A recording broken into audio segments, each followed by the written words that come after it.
la disposition qui prévoit que la mère peut demander des subsides à l'ensemble des acteurs qu'elle soupçonne d'être le père.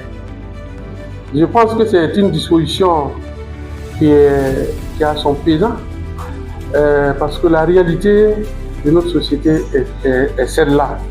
Vous avez une jeune mère qui est enceinte, il n'y a pas, la paternité n'est pas encore attribuée à quelqu'un, l'auteur n'est pas encore reconnu, mais on se trouve dans une situation où plusieurs personnes sont susceptibles d'être le père. Il y a des discussions, ça veut dire qu'on est dans l'étape de la recherche de la paternité, on est dans cette démarche. Mais pour le moment, on ne sait pas c'est qui d'abord. Donc pendant ce temps, elle a des besoins élémentaires. Vous voyez, quelquefois, vous allez dans les palais de justice, vous allez voir les couloirs qui sont pleins, les femmes avec des bébés en main qui pleurent partout, parce qu'il n'y a personne qui veut assumer la responsabilité. Et dans cette étape, pour aller vers la recherche de la paternité, comme vous le savez, ça suppose beaucoup d'examens, quelquefois à l'extérieur, et pendant tout ce temps, le juge va décider, en fonction des circonstances de fait, que la mère va bénéficier de subsides de tel ou tel autre. Mais c'est l'ensemble vraiment qui sera concerné, et ce n'est pas tous qui vont le payer. Le juge a des critères de détermination pour savoir qui peut être le probable père.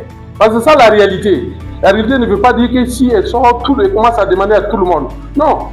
La mère ou la future mère peut dire dans le lot, voilà, il y a jusqu'à 5 personnes qu'elle pourrait soupçonner. Toutes ces personnes se présentent devant le juge. Le juge a ses règles d'appréciation et il regarde en fonction des circonstances qui il va supporter un peu, comme on dit, on peut appeler ça la pension alimentaire par avance, qui la supporte en attendant qu'on puisse déterminer véritablement qui est le père. Parce que cette situation intermédiaire, s'il n'y a pas de solution intermédiaire, ça crée des conditions pas possibles. Vous avez des jeunes mères qui ne peuvent plus aller chez les parents parce qu'ils sont fâchés, et souvent certaines réalités, elles ne doivent plus rester chez les parents et se retrouvent dans la rue, et il n'y a personne pour assumer cette responsabilité. Et pourtant, il y a des gens qui sont soupçonnés. Donc, en attendant de déterminer, souffrez que on vous appelle là-bas.